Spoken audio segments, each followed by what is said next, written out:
22 अप्रैल 2025 को लश्कर तैयबा से संबंधित पाकिस्तानी और पाकिस्तान प्रशिक्षित आतंकवादियों ने भारत में जम्मू और कश्मीर के पहलगाम में भारतीय पर्यटकों पर बर्बरतापूर्ण हमला किया। 25 भारतीयों और एक नेपाली नागरिक को कायरतापूर्ण मौत के घाट उतार दिया गया। मुंबई के 26 नवंबर 2008 के हमलों के बाद यह भारत में हुई किसी आतंकवादी हमले में मारे गए आम नागरिकों की संख्या की दृष्टि से सबसे गंभीर घटना है। पहलगाम का हमला अत्यधिक बर्बरतापूर्ण था, जिसमें वहां मौजूद लोगों को करीब से और उनके परिवारों के सामने सिर पर गोली मारी गई। हत्या के इस तरीके से परिवार के सदस्यों को जानबूझकर आघात पहुंचाया गया। साथ ही उन्हें यह नसीहत भी दी गई कि वे वापस जाकर इस संदेश को पहुंचा दें। यह हमला स्पष्ट रूप से जम्मू और कश्मीर में बहाल हो रही सामान्य स्थिति को बाधित करने के उद्देश्य से किया गया था। चूंकि पर्यटन फिर से अर्थव्यवस्था का मुख्य आधार बन रहा था, इस हमले का मुख्य उद्देश्य इसे प्रतिकूल रूप से प्रभावित करना था। पिछले वर्ष आप सभी जानते हैं 2.25 करोड़ से अधिक पर्यटक कश्मीर आए थे। इस हमले का मुख्य उद्देश्य इसलिए संभवतः यह था कि इस संघ राज्य क्षेत्र में विकास और प्रगति को नुकसान पहुंचाकर इसे पिछड़ा बनाए रखा जाए और पाकिस्तान से लगातार होने वाले सीमा पार आतंकवाद के लिए उपजाऊ जमीन बनाने में सहायता की जाए। हमले का यह तरीका जम्मू और कश्मीर और शेष राष्ट्र दोनों में सांप्रदायिक दंगे भड़काने के उद्देश्य से भी प्रेरित था। इसका श्रेय सरकार और भारत के सभी नागरिकों को दिया जाना चाहिए कि इन प्रयासों को विफल कर दिया गया। एक समूह ने खुद को रेजिस्टेंस फ्रंट टीआरएफ कहते हुए इस हमले की जिम्मेदारी ली है। यह समूह संयुक्त राष्ट्र द्वारा प्रतिबंधित पाकिस्तानी आतंकवादी समूह लश्कर तैयबा से जुड़ा हुआ है। यह उल्लेखनीय है कि भारत ने मई और नवंबर 2024 में संयुक्त राष्ट्र की 1267 कमेटी की सैंक्शंस मॉनिटरिंग टीम को अर्धवार्षिक रिपोर्ट प्रस्तुत की थी, जिसमें टीआरएफ के बारे में साफ इनपुट दिए गए थे। इससे पाकिस्तान स्थित आतंकवादी समूहों के लिए कवर के रूप में टीआरएफ की भूमिका सामने आई थी। इससे पहले भी दिसंबर 2023 में भारत ने इस टीम को लश्कर तैयबा और जैश ए मोहम्मद के बारे में सूचित किया था, जो टीआरएफ जैसे छोटे आतंकवादी समूहों के माध्यम से अपनी गतिविधियों को संचालित कर रहे हैं। इस संबंध में 25 अप्रैल को यूएन सिक्योरिटी काउंसिल प्रेस वक्तव्य में टीआरएफ के संदर्भ को हटाने के लिए पाकिस्तान के दबाव पर भी ध्यान दिया जाना चाहिए। पहलगाम आतंकवादी हमले की जांच से पाकिस्तान के साथ आतंकवादियों के संपर्क उजागर हुए हैं। रेजिस्टेंस फ्रंट द्वारा किए गए दावे और लश्कर तैयबा से ज्ञात सोशल मीडिया हैंडल द्वारा इसको रीपोस्ट किया जाना इसकी पुष्टि करता है। चश्मदीद गवाहों और विभिन्न जांच एजेंसियों को उपलब्ध अन्य सूचनाओं के आधार पर हमलावरों की पहचान भी हुई है। हमारी इंटेलिजेंस ने इस टीम के योजनाकारों और उनके समर्थकों की जानकारी जुटाई है। इस हमले की रूपरेखा भारत में सीमा पार आतंकवाद को अंजाम देने के पाकिस्तान के लंबे ट्रैक रिकॉर्ड से भी जुड़ी हुई है, जिसके लिखित और स्पष्ट दस्तावेज उपलब्ध हैं। पाकिस्तान दुनिया भर में आतंकवादियों के लिए एक शरण स्थल के रूप में पहचान बना चुका है। यहां अंतर्राष्ट्रीय स्तर पर प्रतिबंधित आतंकवादी सजा पाने से बचे रहते हैं। इसके अलावा पाकिस्तान ने इस मुद्दे पर विश्व और फाइनेंशियल एक्शन टास्क फोर्स जैसे अंतर्राष्ट्रीय मंचों को जानबूझकर गुमराह करने के लिए भी जाना जाता है। साजिद मीर का मामला, जिसमें इस आतंकवादी को पाकिस्तान ने मृत घोषित कर दिया था और फिर अंतर्राष्ट्रीय दबाव के परिणाम स्वरूप वो जीवित पाया गया, इसका सबसे स्पष्ट उदाहरण है। यह स्वाभाविक है कि पहलगाम में हुए इस हमले से जम्मू और कश्मीर के साथ साथ भारत के अन्य भागों में भी आक्रोश देखा गया। हमलों के बाद भारत सरकार ने स्वाभाविक रूप से पाकिस्तान के साथ संबंधों को लेकर कुछ कदम उठाए। आप सभी उन निर्णयों से अवगत हैं जिसकी घोषणा 23 अप्रैल को की गई थी। तथापि यह आवश्यक समझा गया कि 22 अप्रैल के हमले के अपराधियों और उनके योजनाकारों को न्याय के कटघरे में लाया जाए। हमलों के एक पखवाड़े के बाद भी पाकिस्तान द्वारा अपने क्षेत्र या अपने नियंत्रण वाले क्षेत्रों में आतंकवादियों की इंफ्रास्ट्रक्चर के विरुद्ध कार्रवाई करने के लिए कोई स्पष्ट कदम नहीं उठाया गया है। उल्टे वो इनकार करने और आरोप लगाने में ही लिप्त रहा है। पाकिस्तान आधारित आतंकवादी मॉड्यूल्स पर हमारी खुफिया निगरानी ने संकेत दिया है कि भारत के विरुद्ध आगे भी हमले हो सकते हैं। अतः इनको रोकना और इनसे निपटना दोनों को बेहद आवश्यक समझा गया। आज सुबह, जैसा कि आपको ज्ञात होगा, भारत ने इस तरह के सीमा पार हमलों का जवाब देने और उन्हें रोकने तथा उनका प्रतिरोध करने के अपने अधिकार का प्रयोग किया है। यह कार्यवाही नपीतुली, नॉन एस्केलेटरी, आनुपातिक और जिम्मेदारीपूर्ण है। यह आतंकवाद की इंफ्रास्ट्रक्चर को समाप्त करने और भारत में भेजे जाने वाले संभावित आतंकवादियों को अक्षम बनाने पर केंद्रित है।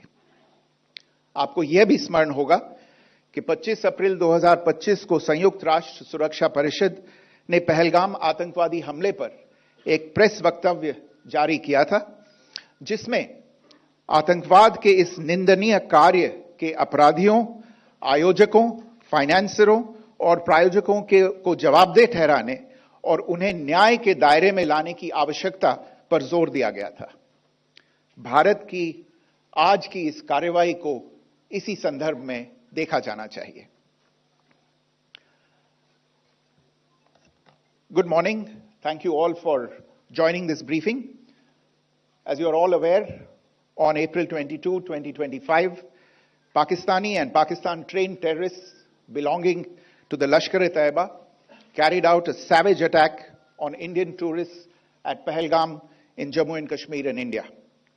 They murdered 26 people, including one national of Nepal, causing the largest number of civilian casualties in a terrorist attack in India since the 26 November 2008 attacks in Mumbai.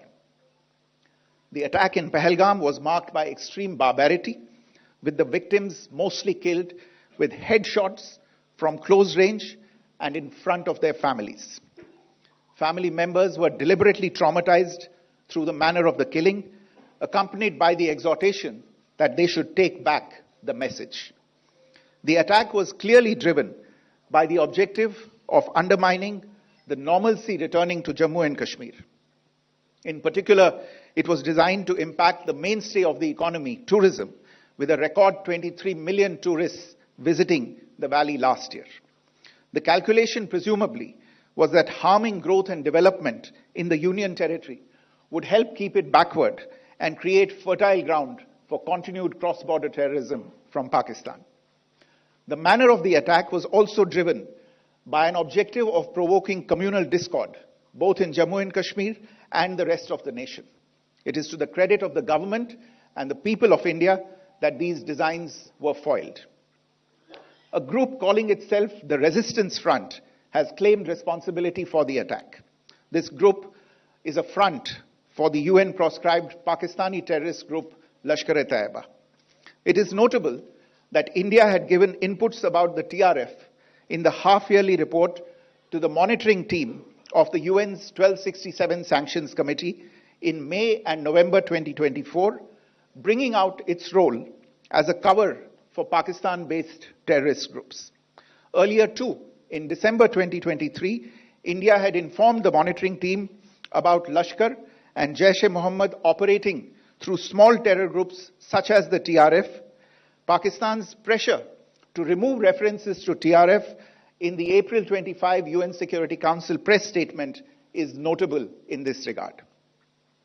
Investigations into the Pahalgam terror attack have brought out the communication notes of terrorists in and to Pakistan, the claims made by the Resistance Front and their reposting by known social media handles of the Lashkar-e-Taiba speak for themselves. Identification of the attackers based on eyewitness accounts as well as other information available to law enforcement agencies has also progressed. Our intelligence has developed an accurate picture of the planners and backers of this team. The features of this attack also tie in with Pakistan's long track record of perpetrating cross-border terrorism in India, which is well documented and beyond question. Pakistan also has a well-deserved reputation as a haven for terrorists from around the world, with internationally proscribed terrorists enjoying impunity there. In addition, Pakistan has been known to willfully mislead the world and international forums, such as the Financial Action Task Force, on this issue. The Sajid Mir case, in which this terrorist was declared dead and then, in response to international pressure, brought back to life, found alive and arrested, is the most glaring example. The latest attack in Pahalgam has understandably generated deep anger in Jammu and Kashmir and in other parts of India. Following the attacks, the government of India naturally responded with a set of initial measures relating to our engagement with Pakistan. You're all aware of the decisions that were announced on the 23rd of April. However, it was deemed essential that the perpetrators and planners of the 22nd April attack be brought to justice. Despite a fortnight having passed since the attacks, there has been no demonstrable step from Pakistan to take action against the terrorist infrastructure on its territory or on territory under its control. Instead, all it has indulged in are denials and allegations. Our intelligence monitoring of Pakistan-based terrorist modules indicated that further attacks against India were impending. There was thus a compulsion both to deter and to preempt.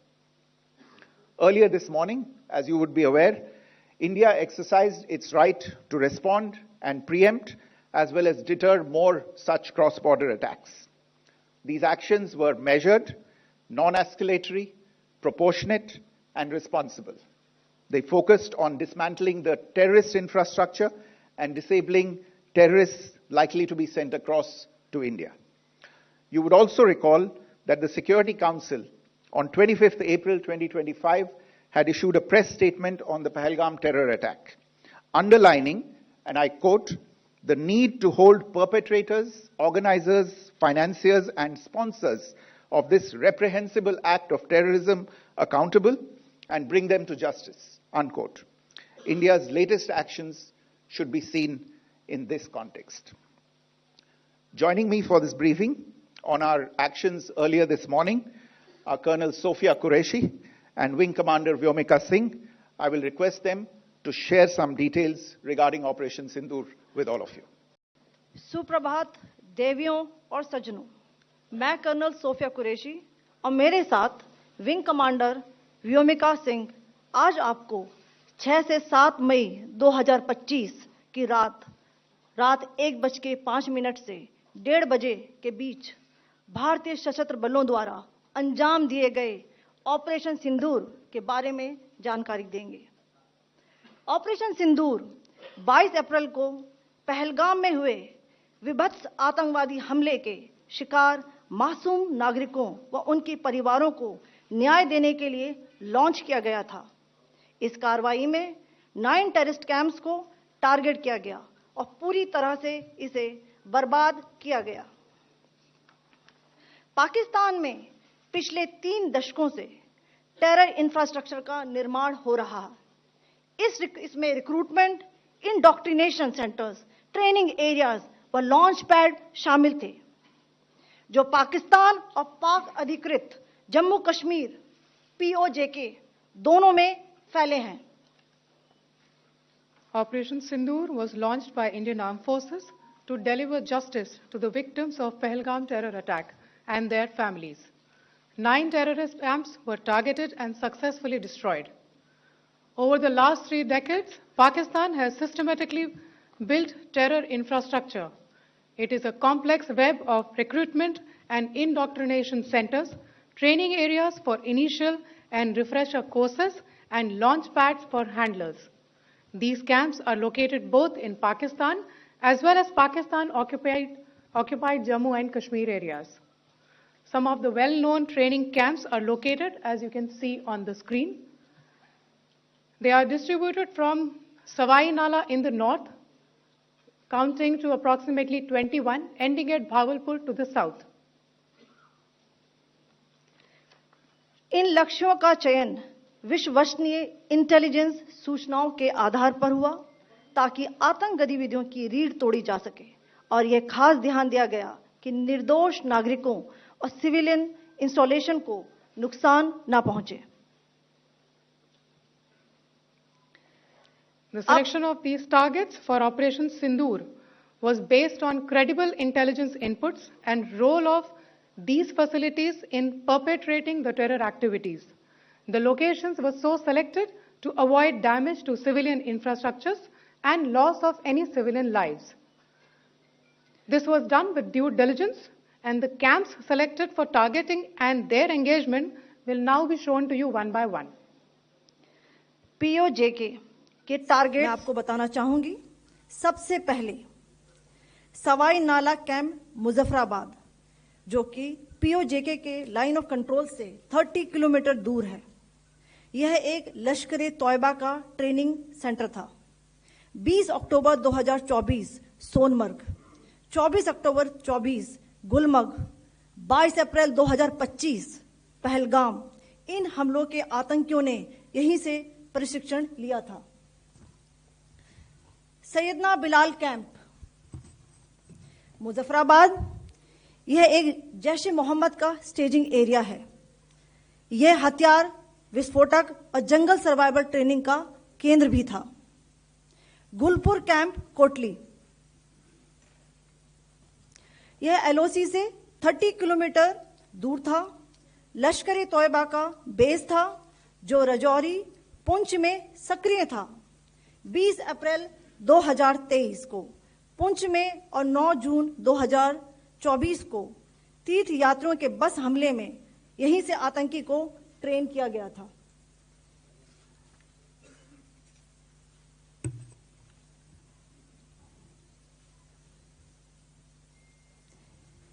Barnala camp बिंबर, यह LOC से 9 kilometre दूर है. यहां पर हथियार, handling, IED व जंगल survival का प्रशिक्षण केंद्र था. अब्बास कैंप कोटली,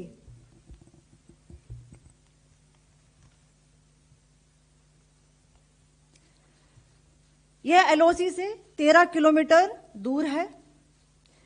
लश्कर-ए तौयबा का फिदाइन यहां तैयार होता था. इसकी कैपेसिटी 15 टेररिस्ट को ट्रेन करने की थी.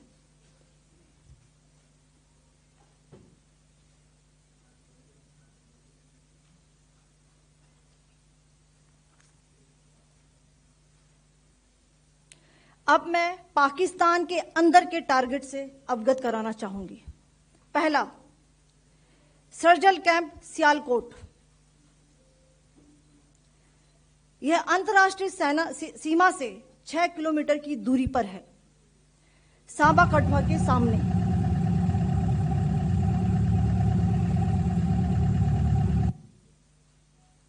मार्च 2025 में जम्मू एंड कश्मीर पुलिस के 4 जवानों को की जो हत्या की गई थी, उन आतंकवादियों को इसी जगह पर ट्रेन किया गया था.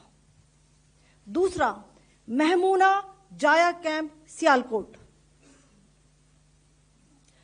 यह 18 से 12 किलोमीटर आईबी से दूर था. हिजबुल मुजाहिदीन का बहुत बड़ा कैंप था. यह कठुआ जम्मू क्षेत्र में आतंक फैलाने का नियंत्रण केंद्र था. पठानकोट एयरफोर्स बेस पर किया गया हमला भी इसी कैंप से प्लान और डायरेक्ट किया गया था. मरकज ताइबा मुरीद के, यह आईबी से 18 से 25 किलोमीटर दूरी पर है. 2008 के मुंबई हमले के आतंकी भी यहीं से प्रशिक्षित हुए थे. अजमल कसब व डेविड हेडली भी यहां ट्रेन हुए थे।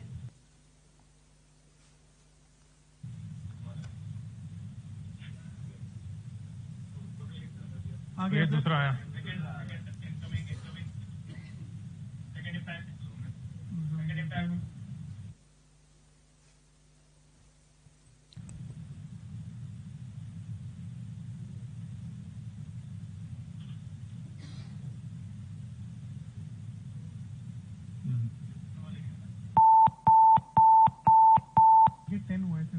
टारगेट 10 हुआ, एंक्लोजर सेम ही है, 7 it is hit the target. हाँ हाँ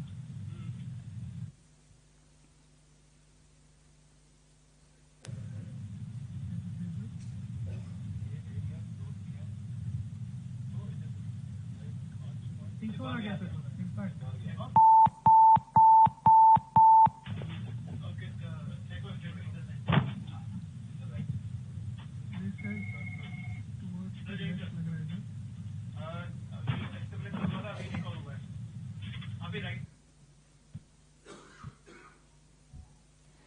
मरकज सुभान अल्लाह भावलपुर ये इंटरनेशनल बाउंड्री से 100 किलोमीटर दूर है। जैश ए मोहम्मद का मुख्यालय था।